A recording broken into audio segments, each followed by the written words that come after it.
just woke up 2 hours ago. I could be better, but I'm doing fine. Awesome. Are you ready for the interview we're gonna do? Absolutely. All right, I'm gonna start with the questions then.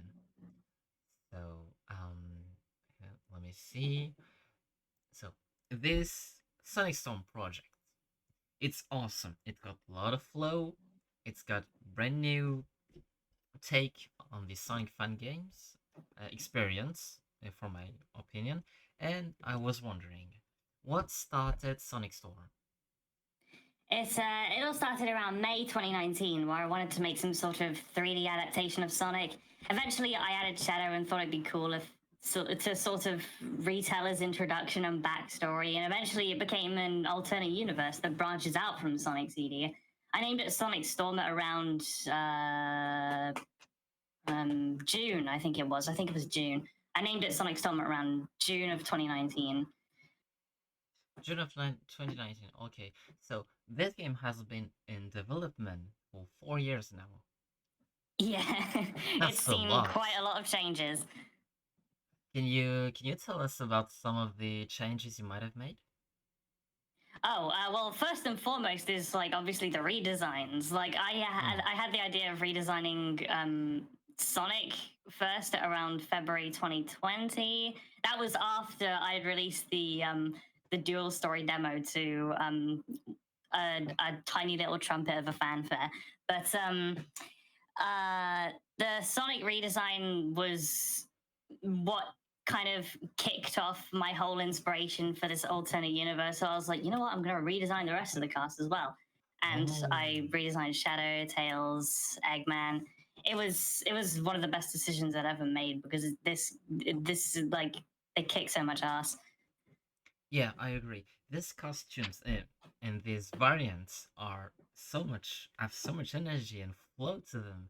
It's Do you have some inspirations where you, for example, Jet Set Radio or other stuff? Well, the gameplay was inspired from Jet Set Radio. Absolutely, there were some elements from Jet Set Radio Future specifically that I just totally lifted from. Mm. In terms of the redesigns themselves, however, I kind of just winged it. I thought, wouldn't Sonic look so cool with fingerless gloves? And I gave him fingerless gloves, and I was like, yes, this is cool. It does, it does. There were a lot of people on Discord and Twitter that were like, "Oh my goodness, this is so cursed," and I was like, "I know, isn't Oh. it great?" So the main objective of this redesign was to have a a proper Sonic in a dimension or in an alternate universe. You will design and all. So, which order of characters did you wait? Hold on, let me rephrase that. You started with Sonic, but which one was the next one? Was there an order that was planned, or did you just go with the flow? In terms of like adding characters to the universe. Yeah, the cast. Yeah. Oh yeah. So obviously, I mean, you can't have a Sonic game without Sonic unless you count Tails Sky Patrol, which I don't. Mm. But it started with Sonic. It was just like a Sonic CD. It used to be like a Sonic CD, just 3D adaptation, and then I was just well, I added Robotnik because I mean, duh. But Mm. later came actually the interesting thing is that Shadow came before Tails Oh. in this reboot.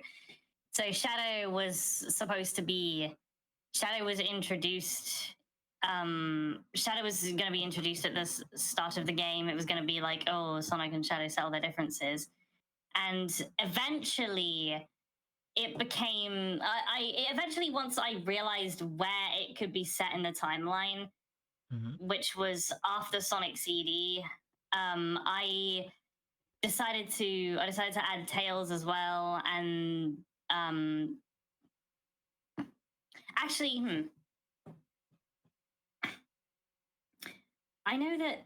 Okay, so Sonic was in the original Sonic CD, so it was Metal Sonic as well. So he would have been before Tails. Oh. Okay, so it was Sonic, Metal Sonic, Robotnik, Shadow, Tails, and I added Tails because it was taking. I had this sort of specific timeline that Sonic Storm ran on. It is a custom timeline. It was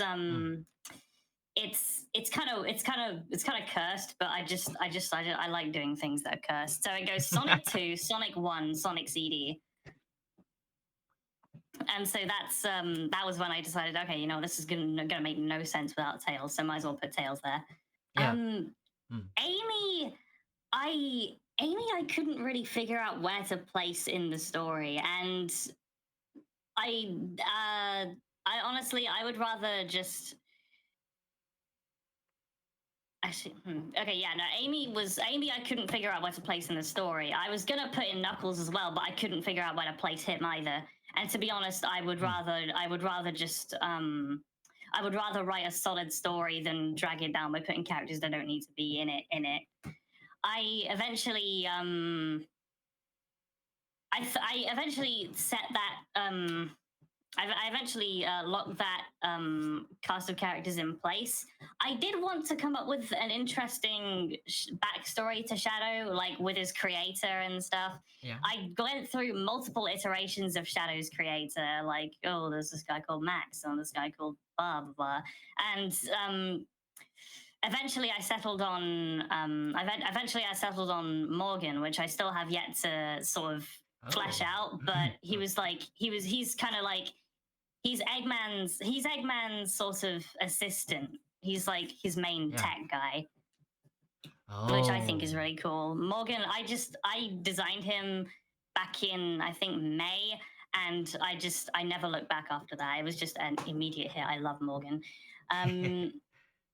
Before that, though, there was a point in time where I had an insanely cool idea for Rouge. Oh. And so she's also in Sonic Storm. Yes.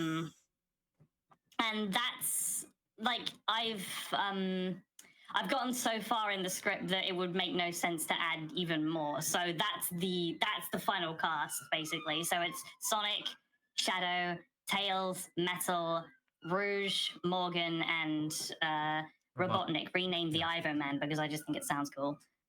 Wow, that's a lot of characters. Are you sure you're gonna be able to make all of them interact in the same story? How have you made them talk with each other or do some actions and all throughout the story? Yeah. Yeah, they have a very they have like I made sure to give them all sort of equal billing in terms of like screen time, like interactions. I made sure that every character interacted like meaningfully, like it had some purpose within the story. Because I mean, the last thing I want to do is like, oh, everyone loves this character, let's shove in this character and have it just be completely useless, because I feel like that kind of defiles the story. Yeah. What was I gonna say? Rouge was a little bit kind of hard to do that with originally, because there was like the character amount was starting to really creep up. But I really after I started just writing stuff down, it all started to kind of make sense after a while. Rouge is works for an organization of what are they called? There's a word for them. I forgot what they were called. Is it GUN? Think XCOM, but think XCOM, but like against Robotnik, you know? What's XCOM? XCOM. Have you ever played XCOM? No, never. Oh, you gotta! It's so good. Oh, what is it? What is it? XCOM is the story behind XCOM is like basically there's a resistance faction.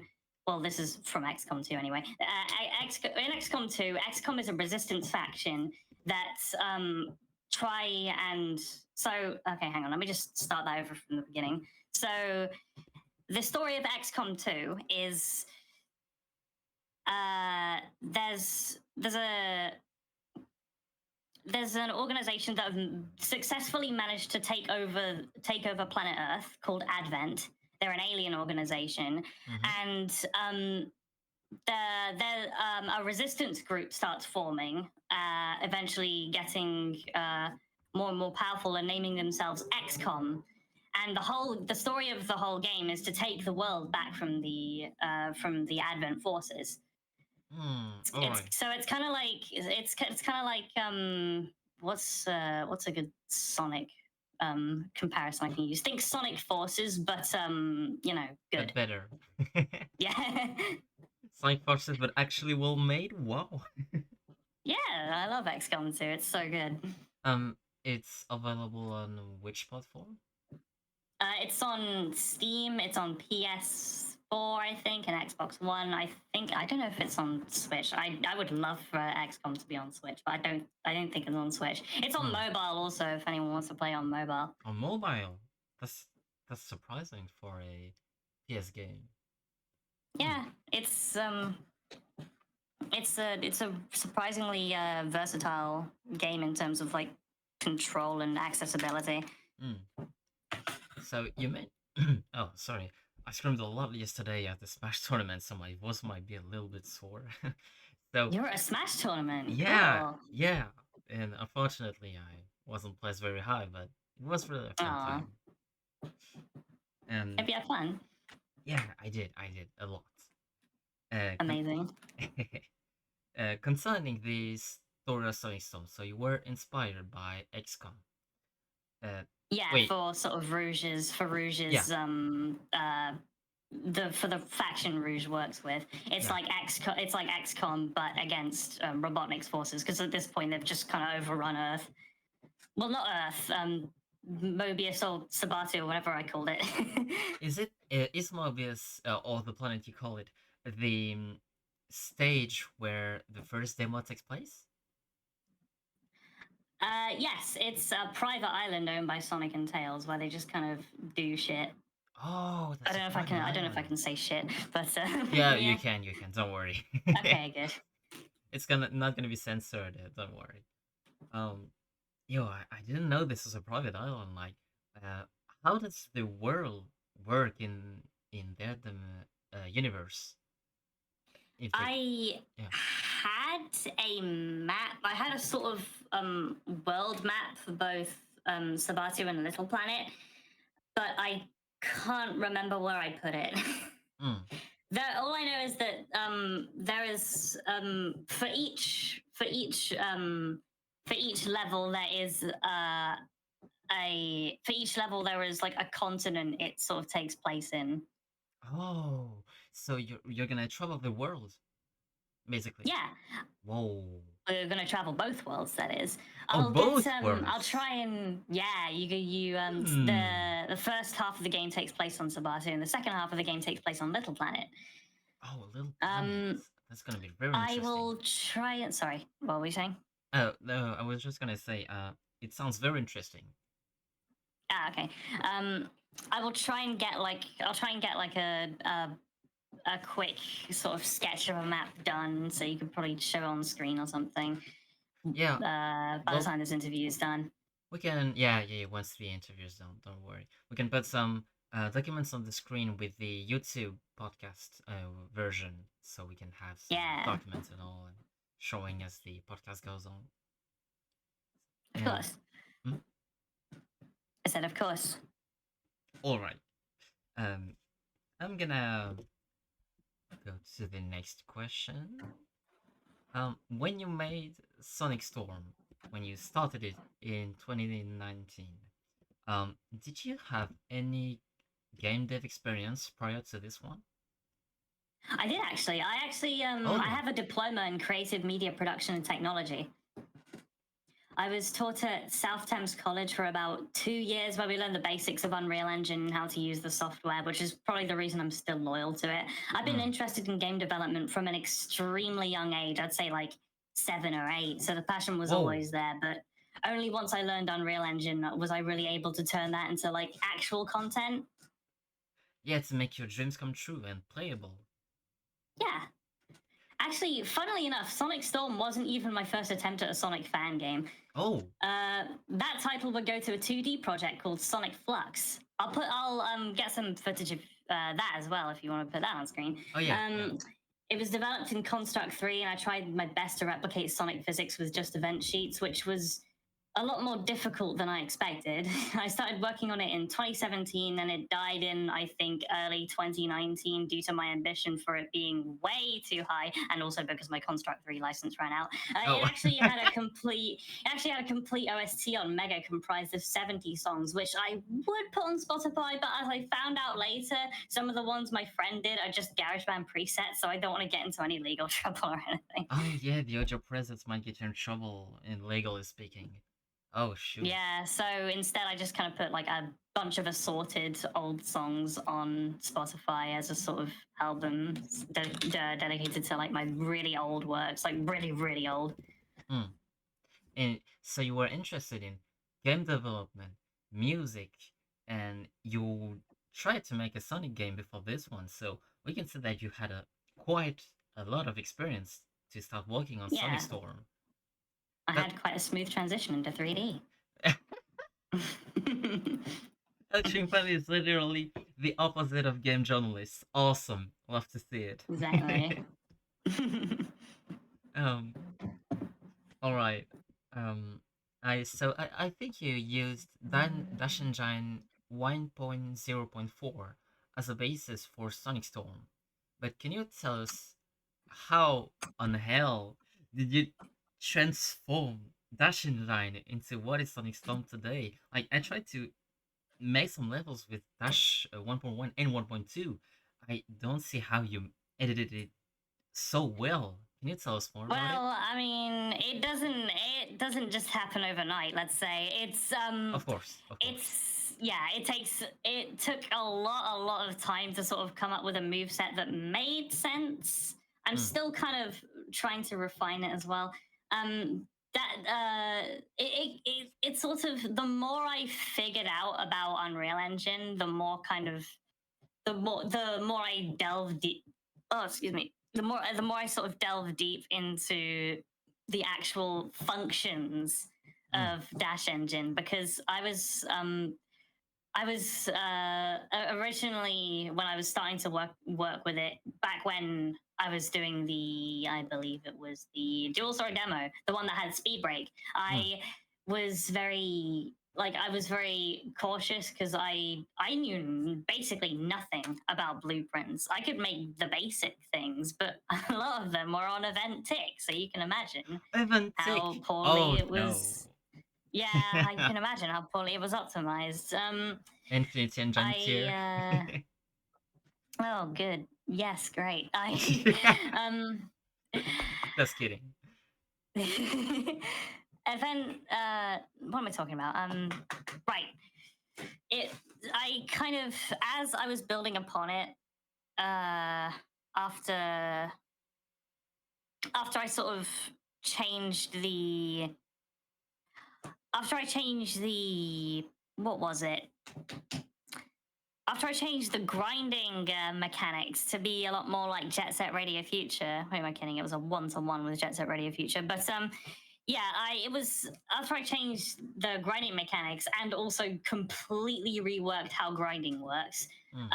It kind of like, it gave me confidence to just go all out, just editing little Yo. things in the framework, and eventually I landed on the test fire, which was just a culmination of all I'd done and all that someone who helped me has done. Because I had a collaborator in about 2020 named CVAX. They helped make the platforming shadow.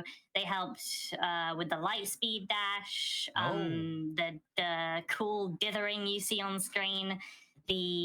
What else? I know they worked on a lot more things, but I can't remember. They don't work on the project anymore. They're kind of doing their own thing as of now.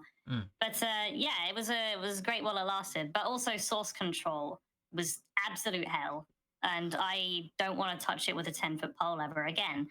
I would much rather just like work in the same area with. I'd much rather work in the same area with someone who also knows Unreal, Mm. in the software. But like source control, I mean, it was all we had. Thank you very much, CVAX, for doing all you did for Sonic Storm. It was amazing. Shout out to But Savax then. sorry, yeah, go ahead. No, sure, go. No, you go ahead. You got something to say, and I'll be glad to hear. Okay, thank you. I actually, fun fact, I'm actually not using that engine anymore. Oh, recently how recent was it? It was back in January. I decided, okay, there were some things just kind of hard coded that I kind of can't fix in this project. So I just decided to, you know what? I'm going to start from a completely blank project, whoa. which I was sure I was probably going to regret. But I eventually got a feel for it, and in around June, I really started to pick the pace back up again. It felt really good to start working on Sonic Storm again after so long. And I now that I'm using a separate sort of framework that I'm building from the ground up, I feel a lot more in control of what happens with Sonic. So I want to rework the turning for one, because it was really weird in the test fire, and I also want to rework how I don't want to say it's a complete overhaul, but the moveset has gone through quite a few tweaks over the years, and I think I'm pretty excited to show everyone what I have currently. It's very it's a lot more how do you say? It's a lot more polished. Yeah, it's a lot more polished for one, and I also kind of try to try to make it look more like its own thing rather than just being like a PlayStation-ish game, because now it looks like nothing I've ever seen before, and that's good. This whoa. Oh, okay. The PS style you went for during the test fire demo and the story demo, which I haven't played unfortunately, were absolutely good. Don't just stay far away from it. Oh wait, why? It seems great. It's bad. It's terrible. It's bad. Oh, okay. It's really bad. I'm gonna play the new version you're gonna post then. It's I really hope it sort of I really hope no pressure though. People gravitate towards it. And wait, what did I want to say already? Did you remember what I meant, or in relation to what?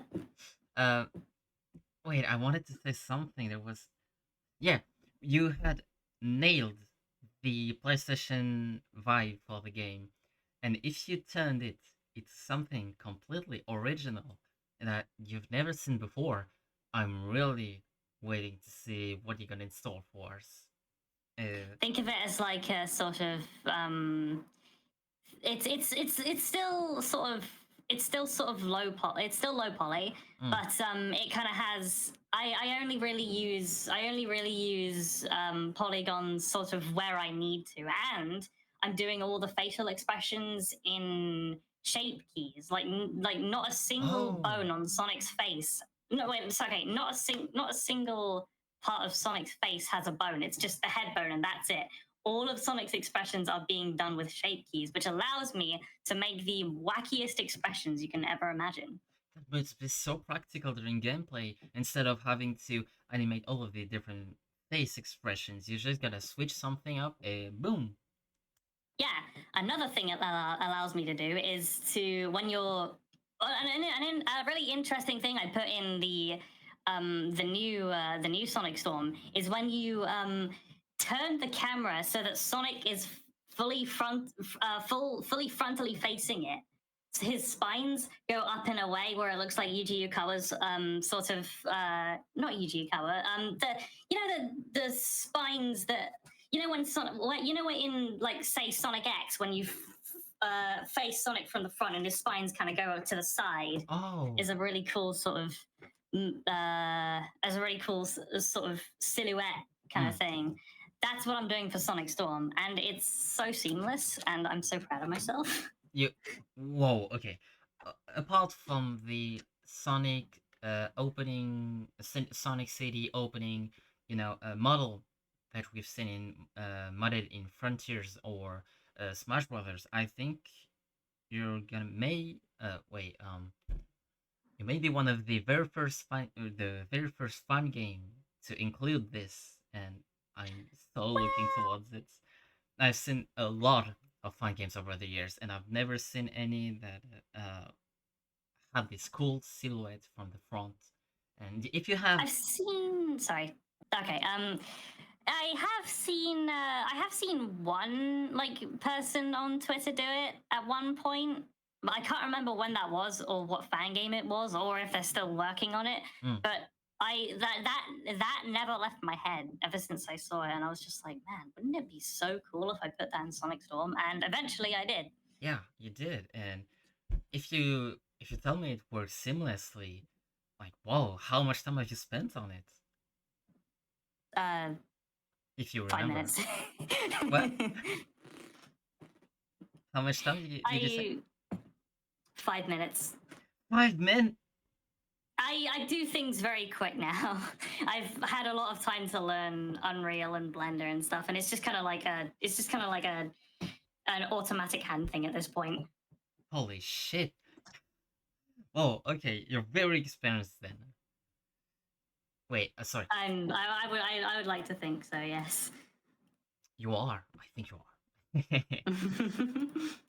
um, Considering you got a lot of experience, do you think or rather, would you be interested in developing games professionally? Absolutely. Yo. I actually have a team that I'm setting up that's comprised of a lot of people from the Sonic Storm development team. Like, for example, the musicians. No way. I have myself, Nerive, Cube Natural, and Saturn all interested in like actually working on separate working on projects together.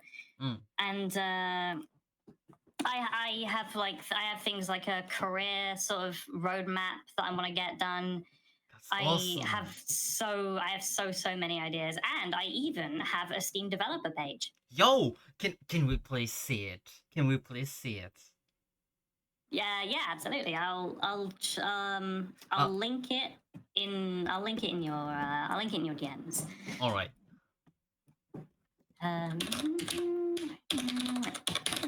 There it is. By the way, I've written all of the documents and resources we've talked about in a text document, so I'll send them to you and you can pass me the links. All right, thank you. No problem. Curator. Store page. Here it is. It doesn't have anything on it yet, but it's a work in progress. Bet you got one, at least.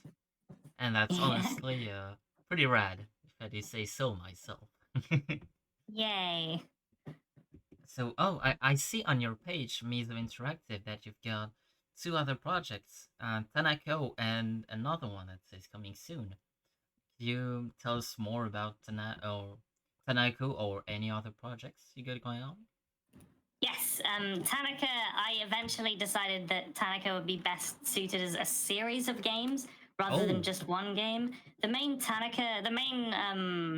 Tanaka's sort of main game is a psychological horror inspired by Yumeniki, where it's sort of like you explore the dreams of a girl called Harutsu. There is of course like a main goal, but like the main thing is to just explore and see what on earth you find. As for other games in the series, I do have one that I have started sort of making the framework for. I'm not going to say too much about it, but it has a Steam store page but Oh. it's currently unlisted right now. Mm. I'll let everyone. You'll know when it's Oh, you'll know for when it's sure, for that. sure. Please tell me whenever I Of tell you course. this. Oh, seriously, I never expected a Sonic Fangame developer to have this much depth and background. Holy shit! Game development is in my blood. I love it so much. Seriously, inject your development experience into someone's. Wait, wait, no, I'm gonna cancel this joke. Anyway, It's okay. um, okay, so the when you were making the unique look for Sonic Storm, um, how did you plan initially to make it different from the rest of the fan games out here? Well, for one, I was very interested with how games like Team Fortress 2 and Jet Set Radio Future sort of change the color of the light as it's what's the word? Light warp. That's the one. The light warps are a thing in some games where you take the typical black to white shade Yeah. of shading, like if like from darker to lighter, and you in place of that you put a texture which determines how those units of light would appear. So if I take one from Sonic Storm, this is one of the dark to light textures from Sonic Storm. It kind of makes more sense when you see like the actual like other games do it, like Team Fortress 2. There's a whole page of it on this Jet Set Radio Future Inside blog. I'll link it here, and if there's some stuff that you might find that's worth putting on the video, Oh, sure. then sure. Absolutely. It makes more sense when you read this because it actually goes way in depth about it.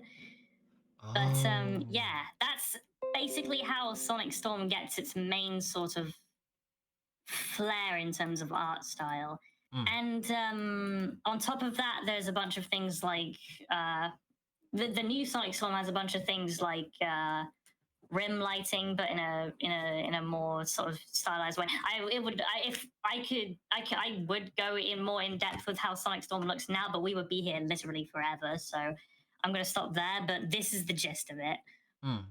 So from what I understand from the website and looking at the different stuff around it, it feels like it's a cell shading system, but with texture on top of it.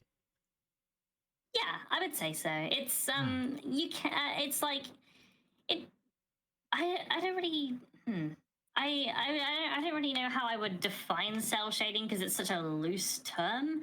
But yeah, in terms of the way these games have used it, I would say it's very. These games are very. Yeah, these games are going for the whole cell shading look. Lambert, cloth skin, blah blah blah. I don't know. And it looks super good. Already from the demos, it looks super nice. I really love how Sonic Storm looks. I will say I'm not very happy with how like eye bleeding the colors were in the test fire. So I am trying to dial that back a little bit because I've gotten quite a few complaints about how like it hurt people's eyes. So the colors in the new Sonic Storm are a lot more laid back, but still very colorful. Yeah. So you put the saturation down. Yeah, pretty much. Yeah, I think it's a good move for example, people who have wait, how do you say that in English? Daltonism. Wait, hold on. Photosensitivity. I think that might be this. Hold on, I'm looking at this translation.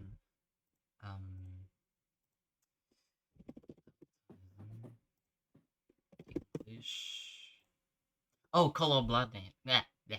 Color blindness. Oh, color blindness. Yes. Yeah, I want to put a colorblind mode into Sonic Storm as well. Yeah. Oh, have you succeeded?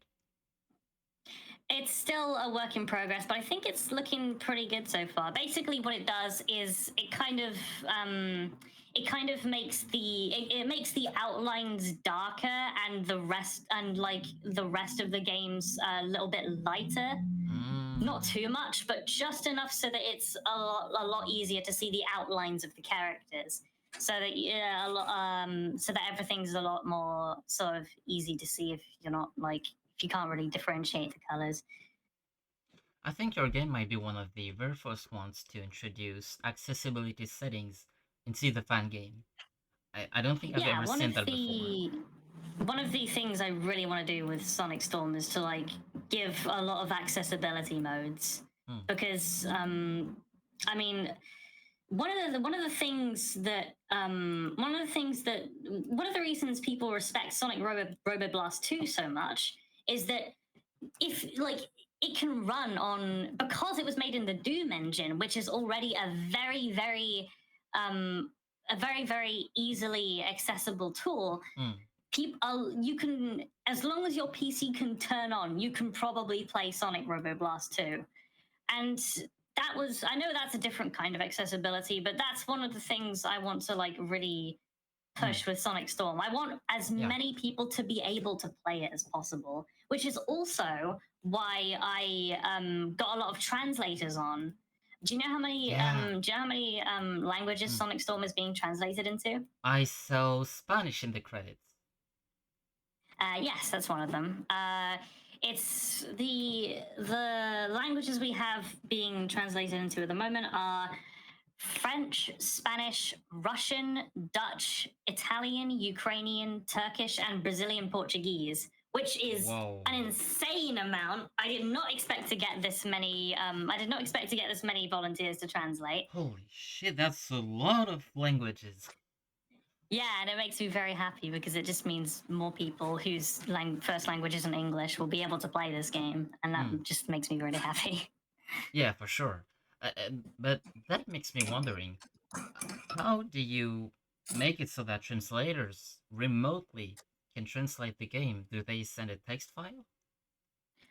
We use Google Docs, so we have what I have set up for the translators is I have an English script Hmm. that I update occasionally and mark so that the translators kind of know where, like, how much to translate. And then I made new documents for each language with sort of color codes on them so that people know what they are immediately when they see it. Whoa. There's like rules at the top of the page. There's it's basically just the English script, and then people like the people contributing translate to that. If I need something translated right away, I'll ping everyone in the development server, and then they get to work on translating those few lines. Sometimes we do run into a couple of problems where, like, there's a scene where Sonic keeps there's this scene where Sonic keeps mispronouncing algorithm, and it was kind of like I had to specify like this is okay. This straight up is not going to translate well into other languages. So just Oh. whatever algorithm sounds like in your language, come up with a word or an amalgamation of words that kind of sounds like it, and people will find it funny. Oh, okay, yeah. So some puns and some jokes you introduce into the story might not get translated well to other languages. Hmm. Yeah, That's not. there was also another problem with Oh. there was also another problem with the word. One of the words in the first cutscene of the story was sour belt, where Sonic was insulting was insulting one of the robots he was about to fight because it had a pink electric whip, and Sonic was like, "Oh no, a sour belt! I'm so scared." And in Spanish, the Spanish doesn't actually have a word for sour belt, so they Oh. decided to they decided to come up with they decided to come up with a different line, so they ran it by me first, and it was along the lines. I think it was "Chill out, Belmont. I'm no vampire," and I was like, "Yes, that's amazing." And Oh. I think that's one of the things that's really cool about localization to me is um, the the sort of different interpretations of scenes, and that's Mm. I just think that's really cool. It gives Sonic Storm a little bit more depth, you know. Yeah, considering all languages have their own shit, I got it in French, but not in English. Talking about languages. Yeah, I can see that there's a lot of charm to each language. There was a lot of care put into each one of them. Um, so considering the translators, they seem to be really good at their job. Did you hire them on social media, or how did the hiring go? I went on to YouTube and Twitter and posted publicly on the community tab Mm. that hey, we are hiring translators of literally any language. I got a lot of Spanish translators because, fun fact, more people in the world speak Spanish than they do English. Oh, I didn't know that. So, well, now you know. That I think that's just a really fun fact. So I posted on community tabs like, hey, if you want to translate for Sonic Storm, now you can. And I got so many requests. I said to message me on Discord. Don't friend request me because I might not see it. But as it turns out, there was like a weird error with instant messaging. So I was like, okay, you know what? Friend request me instead. And so I ended up getting how many translators did I actually get? That is the question. That's the wrong page. 1, 2, 3, 4, 5, 6, 7, 8, 9, 10, 11, 12, 13, 14, 15, 16, 17, 18, 19, 20, 21. I ended up getting 21 translators in total, which is nuts. Whoa, And it's very it says a lot about like how vastly I underestimate the reach of Sonic Storm. I even in official games, I don't think they have that many translators. For example, Yeah, because they have things like budgets and time and oh deadlines. yeah, the things that fan games don't necessarily have. Yeah, and it's just like it's more like I mean everyone's a volunteer here. We all just do it because we love it. Mm. It's just passion condensed. I guarantee that when I become like an actual developer, it's gonna be a bit more difficult because I'm gonna have to pay budget people. myself. Yeah. So, but I will do my best to translate all of the games I create into as many languages as I can because accessibility is very important to me. That's a very good thing in my opinion, and I'm glad you're doing this for people of all over the world. Thank you. All right.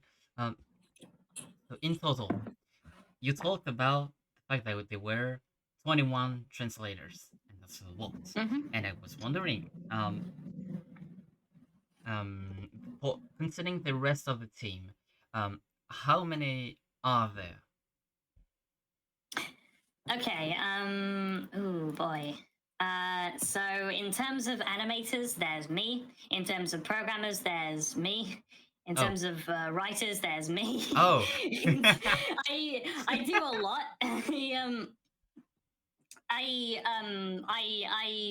done all the models, I've done all the animations, I've done all the writing, I've done all the programming. I still do a lot, but I do have 3 more musicians because I actually back when I was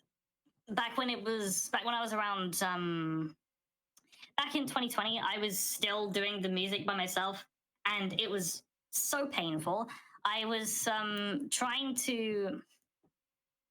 I didn't have much time to focus on quality, so I was just trying to pump out as many things as I can. And I think the people following me have kind of keyed in on that because, God, that music was like, I mean, I know a lot of people may not agree, but that music was total ass. I can't listen to Prepare to Break It Down anymore without wanting to snap my neck.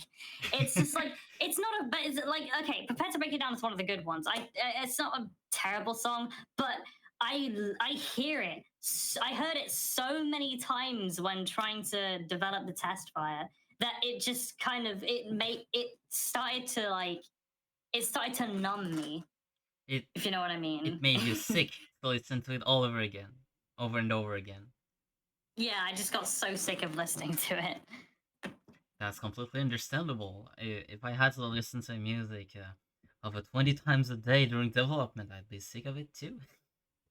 Oh well, oh goodness, yeah, it was pain, but I'm sure it was. luckily, I was approached around July,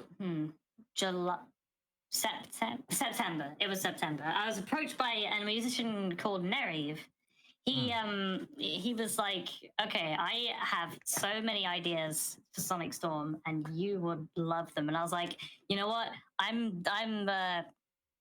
was like, I have no other. I have no other musicians, and it's really painful to release all this music. Sure, come on. And the first task I gave him was to make music for the second level that you will be hearing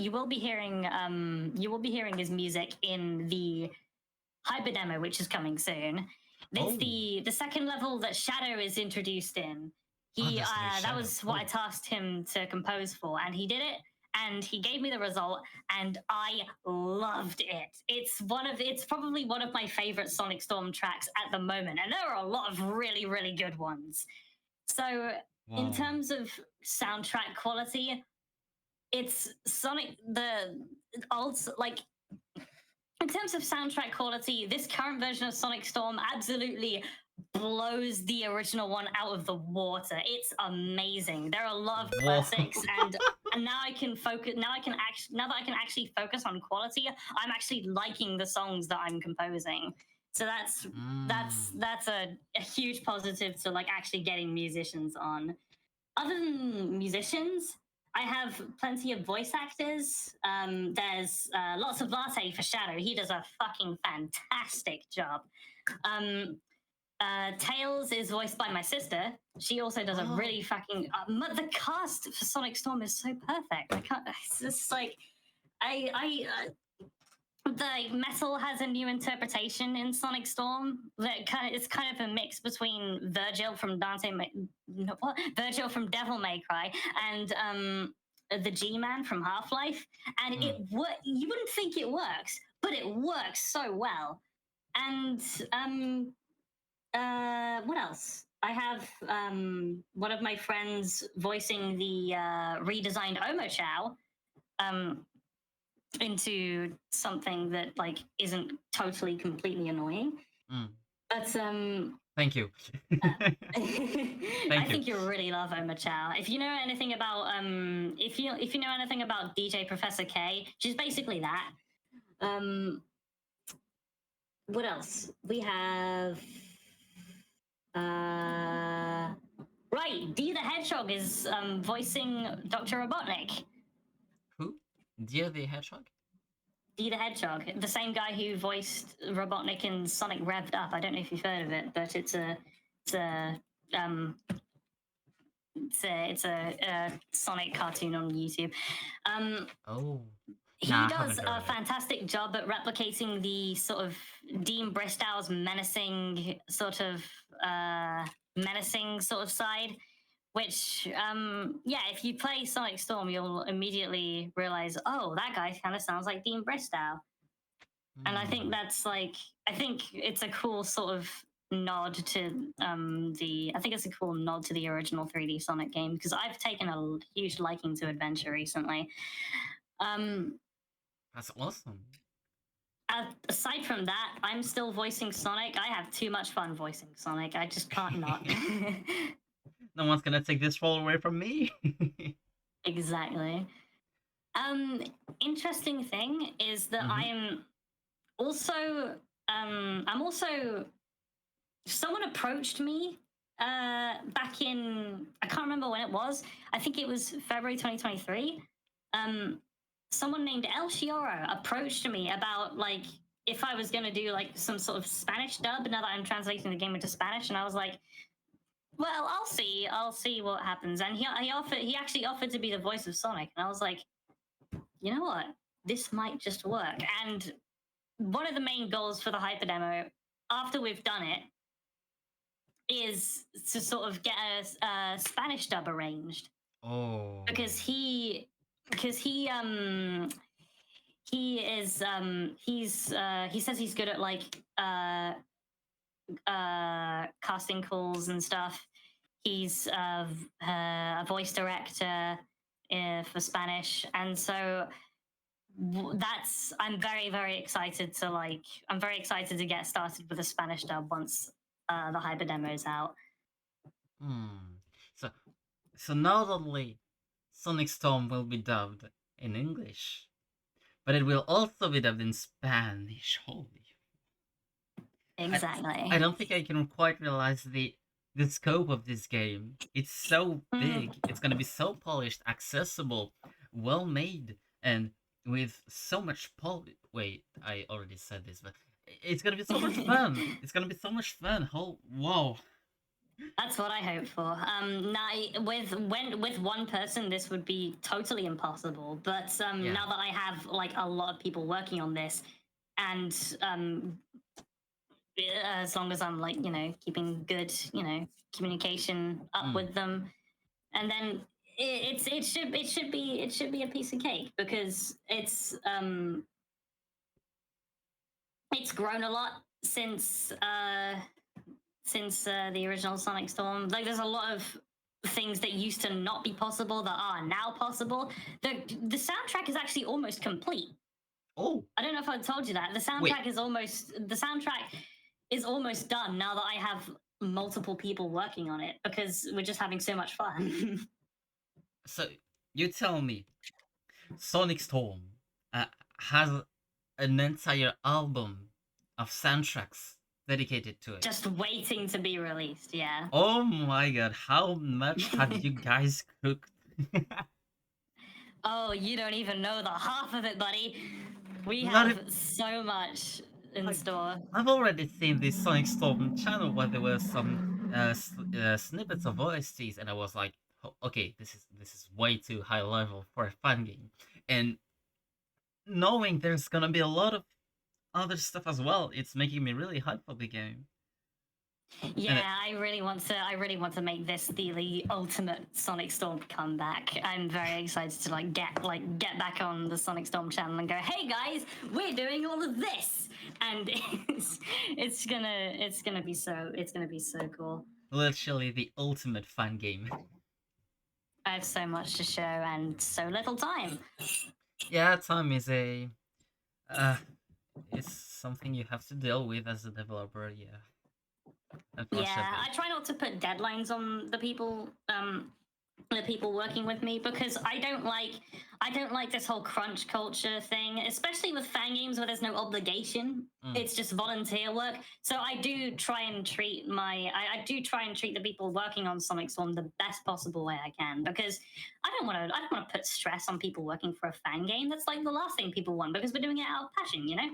Oh, So the main thing I want to do is just make sure everyone's having fun, make sure everyone's okay, and they feel, they feel comfortable doing what they do.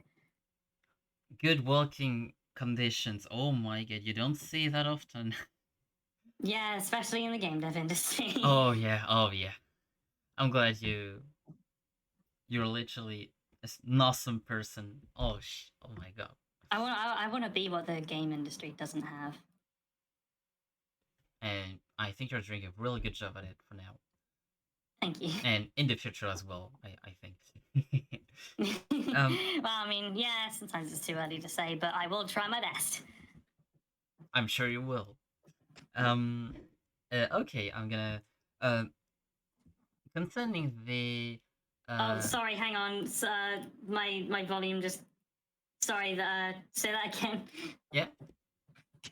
Is the volume good now? Yeah, it's fine. I just had a weird hiccup. No problem.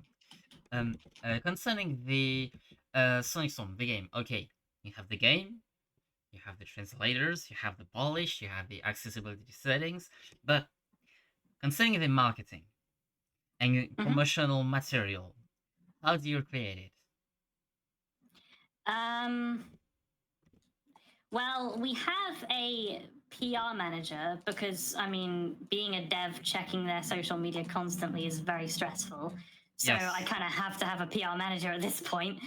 But but in terms of like making stuff for the like making like images to go along with the PR, I just kind of like get the assets I currently have and just do something with them in Blender, just like as a quickie.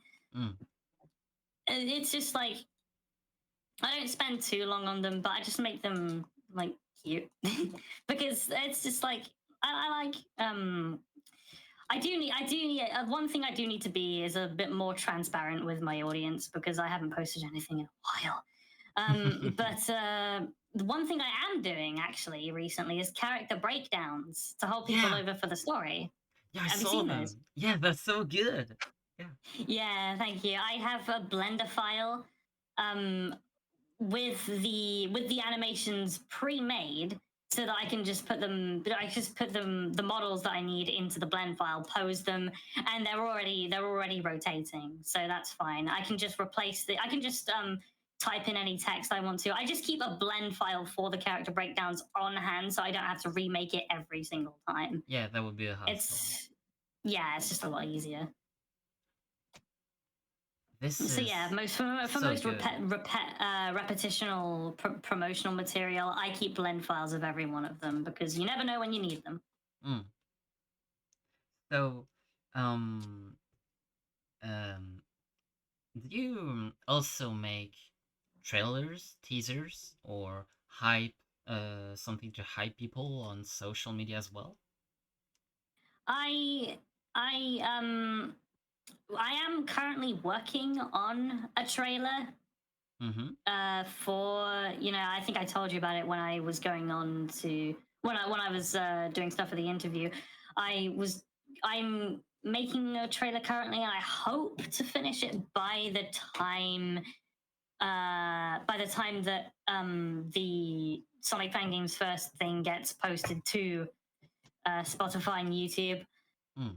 But Oh, yeah. I About don't do trailers nearly as often as I should, and that's kind of what the character breakdowns kind of substitute for at the moment. They're not too big, but they're just like big enough to hold you over, you know?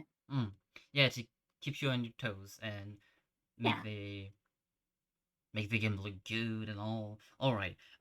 As for Sonic Fangame's first three, I'm gonna cut the podcast in here, but it's probably gonna release somewhere in end August and mid September, so you still have time to work on it. Okay, thank goodness. Yeah. I hope sorry, I haven't done a lot of communication about this, but yeah, it will be in this time frame. All Considering right, I excellent. considering I have to move cities, go to a new school, and oh, Oh, wow. that's gonna be a lot of stuff. But I'm trying my best. I'm gonna try I my hope all best. that goes well for you. Thank you, thank you. Okay, um, so back to the podcast. Um, you have a music style for the game, and Yes. how? Wait, I don't even know how. I don't even know how to define it. It's. Can you describe to us how you created it, or took already existing references Well, for it? the main sort of music style we're going for is like the general genre we're going for is drum and bass, as it would come Drum as a and surprise to bass. nobody. Okay. Drum and bass is very sort of like fast-paced uh, drum loop sort of centric music. There are a lot of subgenres in there like jungle, breakcore, Mm. boom bap. Um, I would say Sonic Storm is very versatile in terms of music. Like think how Jet Set Radio was kind of like a celebration for music. Well, Sonic Storm, I kind of hope to be in a similar sort of vein because like a lot of these musicians have quite different backgrounds and different sort of musical styles, and I'm still in the process of finding mine, I think, but I found a pretty solid I'd say like Cube Natural is a lot more sort of uh what's the best way to put it? Cube Natural is very his music's very full and sort of dreamlike, Mm-hmm. which I think will match the sort of surreal world building of Sonic Storm. Nereve and Saturn are very well. Nereve's very inspired by Jet Set Radio, while Saturn's a lot more. Saturn's music's very sort of chord based and more melodic. Mm. While my recent music is very my recent music has been very sort of grungy, if you know what that means. Like very Yeah. yeah, just like imagine just um aim and breaks with guitars and stuff like that. That's the best way I can put it. Maybe riffs and electric guitars that have a lot of grunge to it. Yeah, basically imagine just edgy. That's basically Edgy. the best way I can put it. Emo. Mm.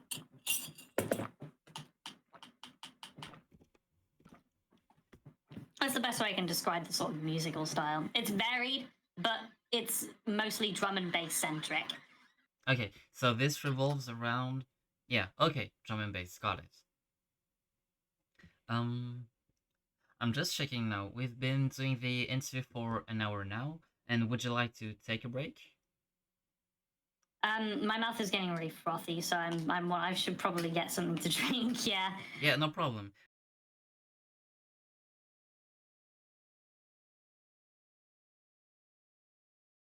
Let's get back right into the podcast.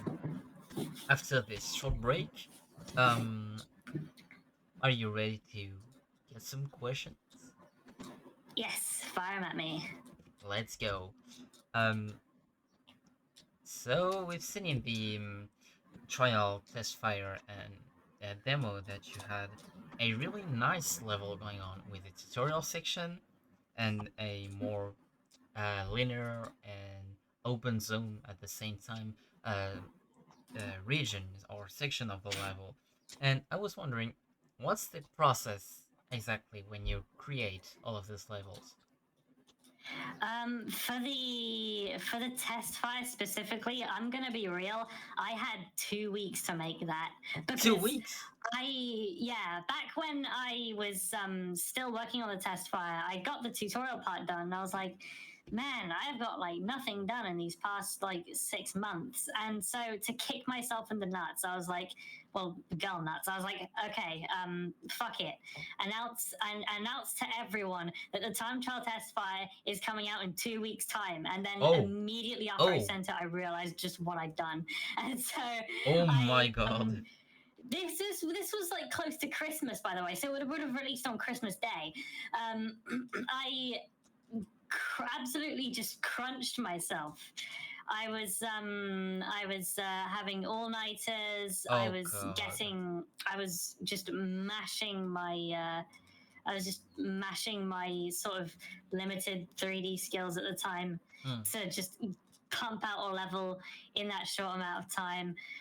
And all the while I was trying to listen to Animal Crossing music to calm myself down, which I could, like, after a good 6 months after that, I couldn't listen to Animal Crossing anymore because it just stressed me out. Yeah, it just reminded you of the crunch. I had to delay it to Boxing Day because ain't no way I was getting that out in time. I think it does kind of show a little bit because the level design was extremely messy, and people managed to like just break it within 17 minutes of it being out. Oh. But a lot of people did very much enjoy it, so I'm very happy. It even got like a minus speedrunning community, and that is probably one of my favorite things about making Sonic Storm, was knowing that it would gain some sort of speedrun community and seeing the creative ways people would break my game. That's just something really gratifying about that. In terms of like actual levels, like level creation nowadays, I first thing I do is I already know what all of the levels are going to look like, so I sort of build a concept. Like I sort of draw out a concept, sort of. I draw out concept art for what the levels are going to look like visually, in terms of like decorations and what kind of stuff is going to be in the landscape of the whole thing. And I design the sort of mechanics of the level around that. So instead of just seeing the generic spring all the time, you're going to get like a lot of level unique objects, and like a lot of returning level objects that have different models, so that it stays fresh every time. Along with some like new stage gimmicks and stuff, but we'll get them when we get there. I draw out like a sort of blocking, I block out the level sort of in a way on paper. So I sort of like design the layout around what I think is gonna play out in the level, set pieces and stuff. How I can sort of make new platforming challenges for people. Then I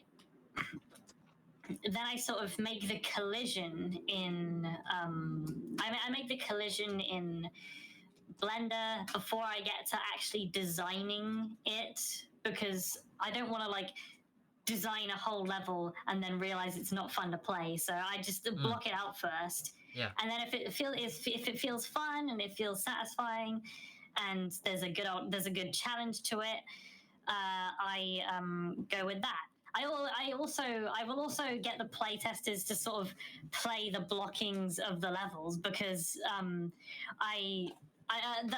there's a specific trap that there's a specific trap that a lot of beginner developers sort of fall into, which is developer difficulty, meaning you get so used to your game after a while that eventually you start designing it around how you play, which is it's a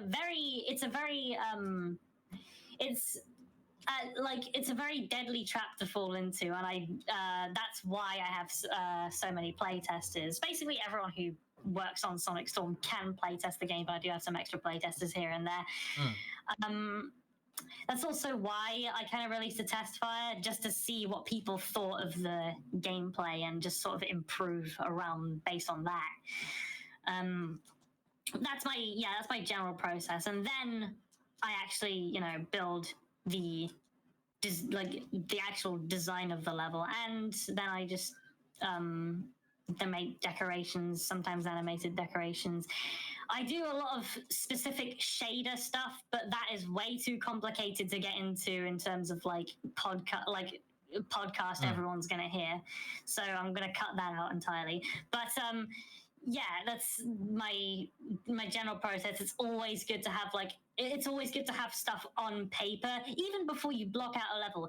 Jot something down on paper before you actually get to doing it in your 3D software, because it can really, really help scale your level, I guess. Yeah.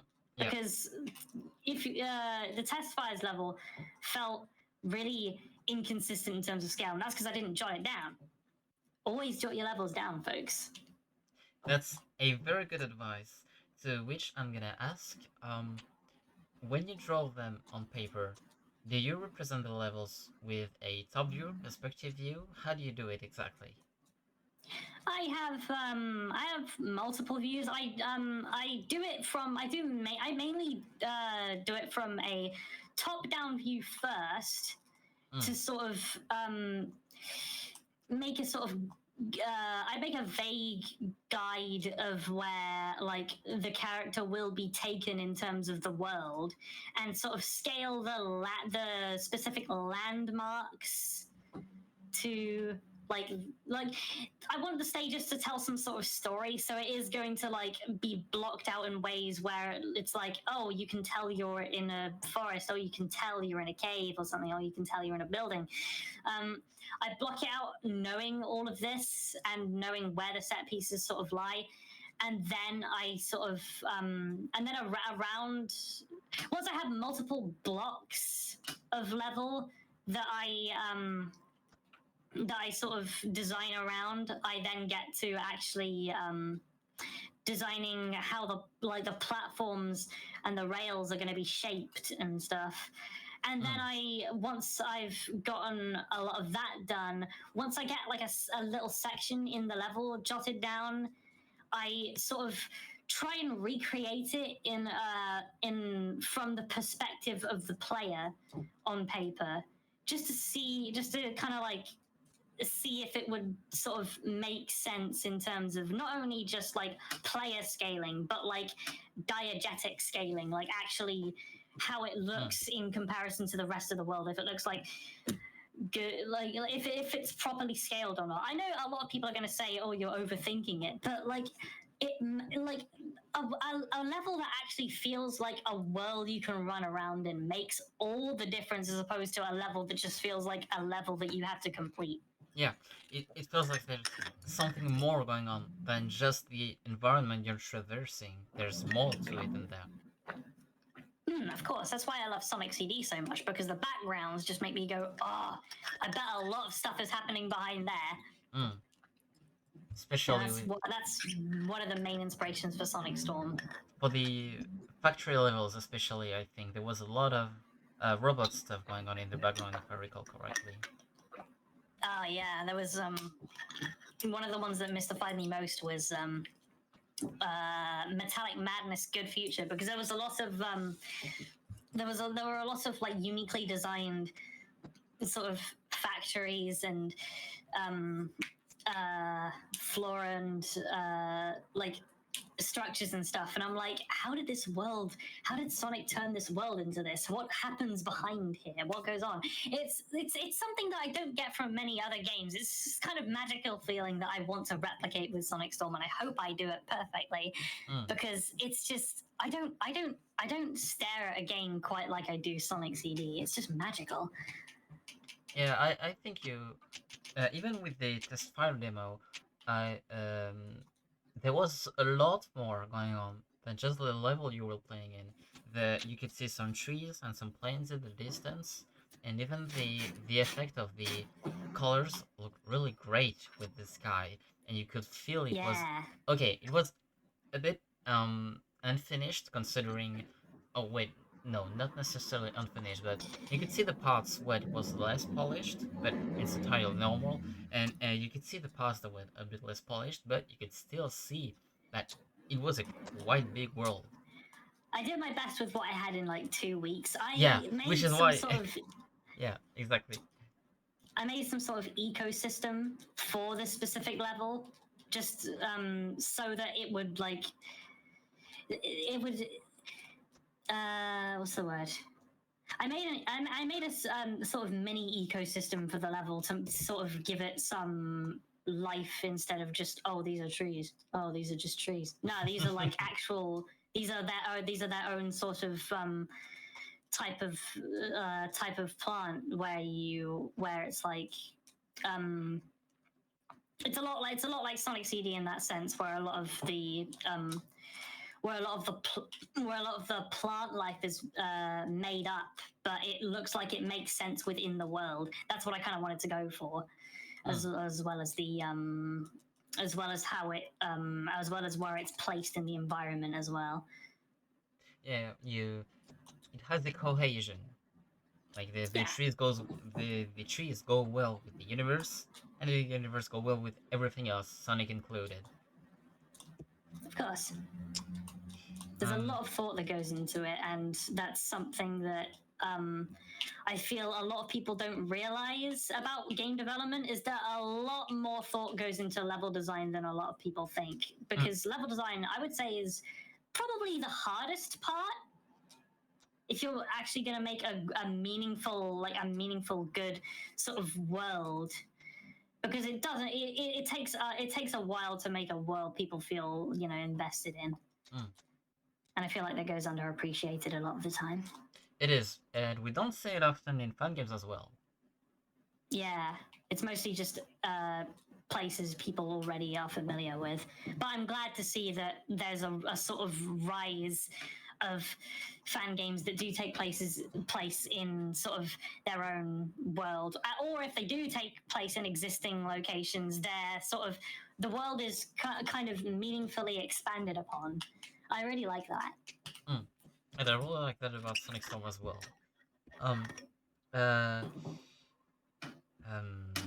Considering Sonic Storm's future updates, you mentioned that you had a roadmap for it, but do you, considering it's a passion project, do you have dates? I think you didn't like them, but I was still wondering, do you have some of them planned? I have like soft deadlines in my head.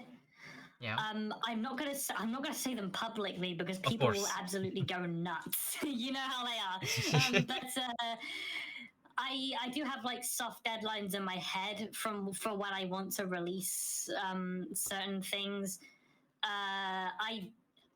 With these deadlines, I've tried to recently make a schedule for myself, and that starts on Monday, where I dedicate some time to nothing but Sonic Storm, and then the rest of the day, like say I have morning, then I dev, break, dev, lunch, dev, and then dinner, free time. I try and sort of make times for myself, and I really hope that speeds things up a little bit, because I have a lot of ideas, and getting sort of meeting those soft deadlines in my head would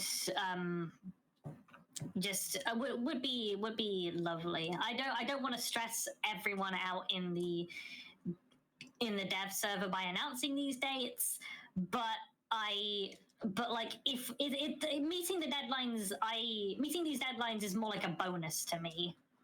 So like this will get done, but if I meet this deadline, then hell yeah, I can just immediately get on to full game. There is a soft deadline in my head for the hyper demo. As I said, I won't be announcing that because people go crazy. But I do hope to meet that deadline, and I'm very unlike previous deadlines. I'm very, very confident about meeting this one. This is awesome to hear. We don't see often developers who have a sort of routine. And I was wondering, considering if you mentioned your Monday, the start of the week, being dedicated to Sonic Storm, do you have other plans for the other days of the week? Mostly, it's just okay. So Monday is actually. Hang on, I have an image for this that I can just reference. Oh, nice. Wherever it is, I forgot. If I go to docs sheets, it's right in there. There it is. So Monday is just wake up at 7, start deving at 8, lunch at 12, dev at 13, dinner at 17, free time at the rest of the day. And then that's the same for Tuesday. Something similar on Wednesday, but instead of development, it's like this other project that I'm currently working on in collaboration with someone else that's also going pretty smoothly. I can't announce too much about that, but I'm very excited to release it. Friday is what I like to jokingly call Crunch Day, when I wake up at 6, Oh, Start deving at 7, lunch at 12, dev at 13, dinner at 17, continue deving at 18, and at 20 I have free time. It's a long, it's going to be a long day. it's very But intense day. Yeah. I just, to clarify, I don't enforce this on anyone else. It's just my schedule. So the crunch day is just, it's basically just a whimsical joke. I don't actually support crunch culture because that is very harmful. But yeah, it's just a long day where I do a lot of things, and that is actually strategic because it means on Saturday and Sunday I get to relax harder. Oh, yeah. Saturday and Sunday. Sorry. Considering you have a heavy workload just before the weekend, you can relax and tell to yourself, "Phew, I was so hot yesterday. I deserve to get rest a bit." Yeah, it makes Saturday and Sunday feel a lot more meaningful, because usually it's just Friday ends early, and it's just kind of like, oh, it makes Monday so much worse. But then if Friday is the one where the work all the work happens, it's like, come on. And then once you're done, it's like, yes, I get to relax. And then Monday starts slowly just building back up into it again. I feel like that's a lot healthier than just all the work just being put on us on Monday. It just feels a lot more dreadful. But Monday is just building up, and that's kind of my idea of a schedule. And I think it can give a lot of ideas to the audience as well. Building a routine is pretty important for a developer, I believe, because I worked a lot without a routine and that doesn't really work out. But yeah, the point I was trying to make is make routines and try different stuff. And I think what is just suggested about the Monday and the Friday, I'll start applying to my plannings as well. It's a very good idea. No problem. So you've been developing Sonic Storm for like 4 years now, and there must have been a lot of ups and downs. And um, when you had hard times and you wanted to give up or something along these lines, what did you do to get back up? Ooh, well, a lot of the times, I don't want to. I don't want to like. I don't want to. I don't want to like get really sort of personal, but like. But 20 around 2020 was a very, very, very dark time for me. Like I didn't really know how to deal with what I was going through other than just like bottling it all up, and that just led to many other problems. I didn't really have a way of dealing with it. It's just kind of like, oh well, this happens and now I'm here. It's just I just take this as someone who's bottled up a lot of things. Don't bottle up your feelings. Always like go for a walk. Maybe get a punching bag or something. Just cry into a pillow. Just let your emotions out so you can like get up in the morning. Because. Also have a schedule because that helps a lot. If you have a time when you wake up, a time when you sleep, and you sleep for a good 8 hours or 6, some people are different. That like sleep is insanely important, and you will feel a lot happier if you have a set time when you sleep and wake up. I take this from someone who has had horror stories about going to sleep at like 6 and not being awake the whole day. Being awake at night is one of the worst things you can do for your mental health, I swear. So get your sleep, kids.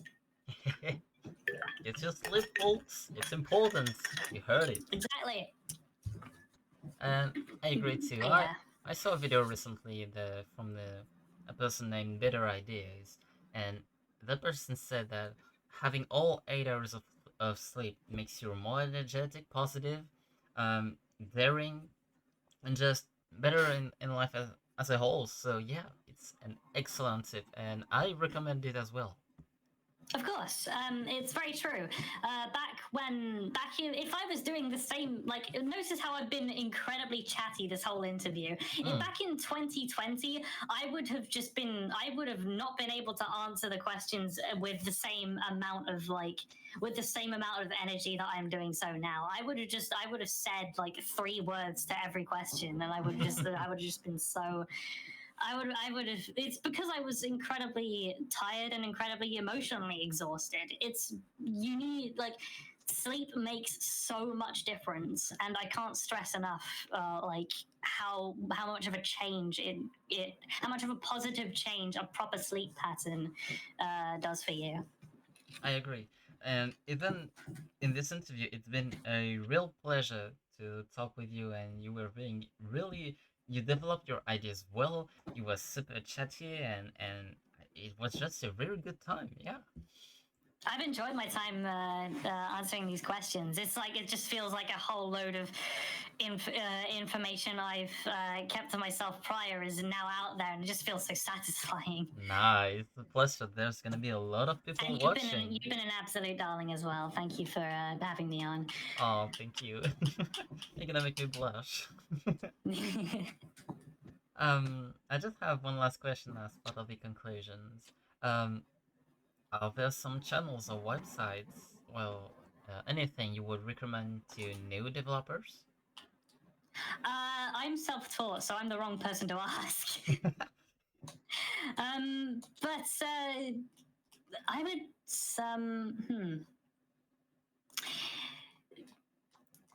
I would honestly, if I had to just be really, if I had to be honest, if you're starting out in Unreal Engine, there's Unreal themselves have done an excellent job at elaborating on what every single function in their software does. So you could literally start from the Unreal Engine 5 documentation, and you could be pretty much good from there. I don't know about like the more specific stuff because again, like I'm one self-taught and two college also taught me. Oh yeah, So college. True. if I had any recommendation, it would be the Unreal Engine 5 documentation and Miso Interactive. Visit my website, please. But yes, that's Or my general. That's my general. That's it in terms of recommendation, pretty much.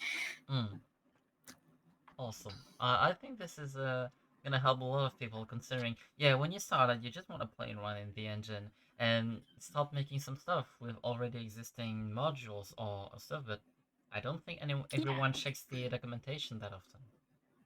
I will say Dash Engine is a great place to start out because it has a lot of the core mechanics that Sonic games do, and the one thing I love about Dash Engine is that it's very easily accessible, and there's a lot of things you can just change from the get-go, and I find that it's a very good introduction to the basics of Unreal, and as you start learning more, you can start digging into how all the blueprints work and stuff, and I think starting from an existing framework is actually a very effective way to learn your software.